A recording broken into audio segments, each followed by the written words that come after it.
Hello good people, balik lagi di channel aku Nafian Rudy dan kali ini aku mau sharing dan juga sedikit review gimana sih gunain iPhone 7 Plus di tahun 2020, apakah masih layak dan juga gimana sih plus minusnya. Jadi check this out, oke?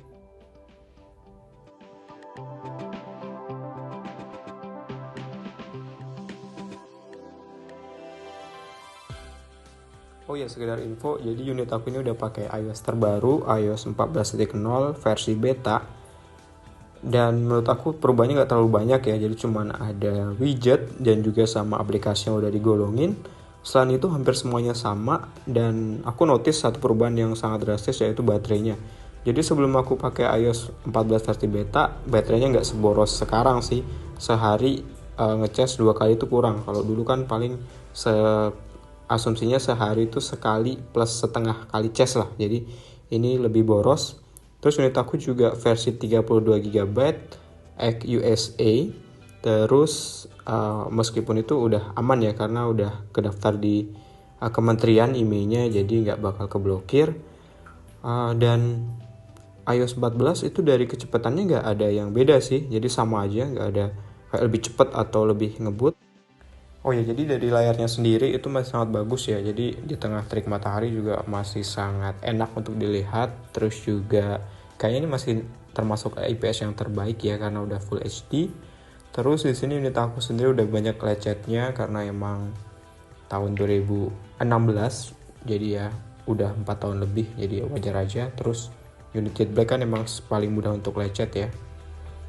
Terus di sini juga untuk 3D touch-nya masih aman, jadi masih bisa secara digunain juga masih fungsional.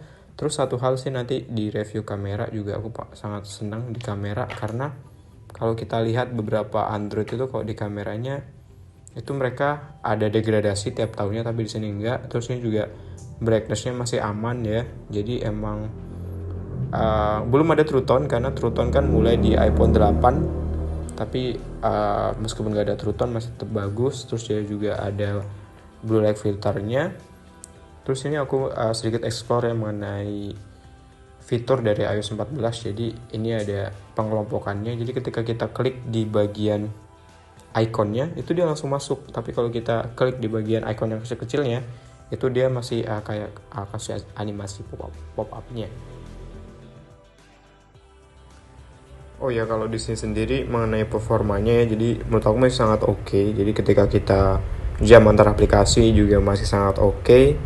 Dan karena emang ini flagship tahun 2016 dari Apple, jadi masih cukup fluid. Ya kalau emang di head to head sama iPhone yang terbaru kayak iPhone 11 atau iPhone XR emang agak beda ya. Jadi kerasa perbedaannya, tetapi untuk gamers terutama itu masih sangat kuat ya. Cuman ya tadi baterainya, jadi emang baterainya nggak tahan seharian. Jadi kalau emang mau buat ngegame itu harus dicas sehari 2 kali. Terus sini pembaruan perangkat lunaknya udah terbaru ya karena emang aku pakai software yang beta jadi 14.0. Terus nanti kayaknya pembaruan nanti kalau launching iPhone 12 ya, jadi bakal ada yang resminya. Terus ini juga dark mode-nya juga sama, jadi nggak ada perbedaan di iOS 13.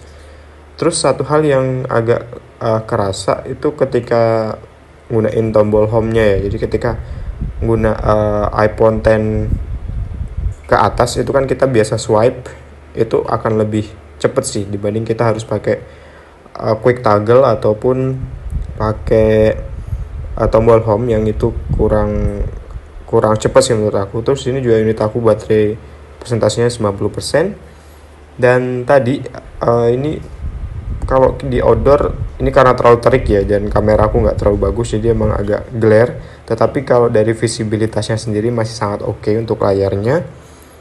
Dan habis ini juga kita akan bahas kameranya, jadi nanti kameranya gimana. Dan kameranya sini masih 2 ya karena ini HP pertama dari iPhone yang gunain kamera 2.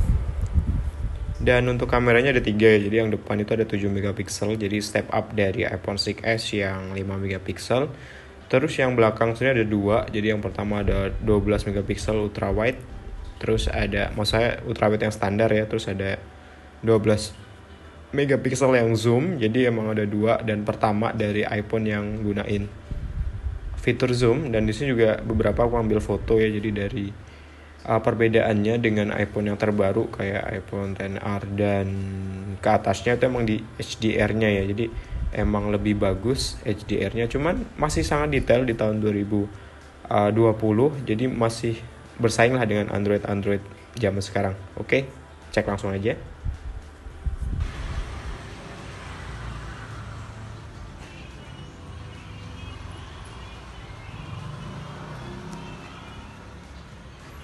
Oke, jadi kita sampai di ujung video aku ya. Jadi intinya ada 2 hal yang masih sangat bagus dari iPhone 7 dan 2 yang kurang bagus. Yang pertama, yang paling bagus menurut aku emang di kamera sama di performanya. Jadi meskipun HP ini udah lama tapi masih bagus.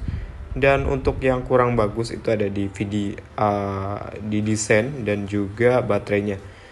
Jadi menurut aku recommended apa enggak? Menurut aku kurang ya, karena itu desain dan juga baterainya sangat fatal. Jadi mungkin bisa tambah lagi untuk bisa dapat iPhone X atau XR.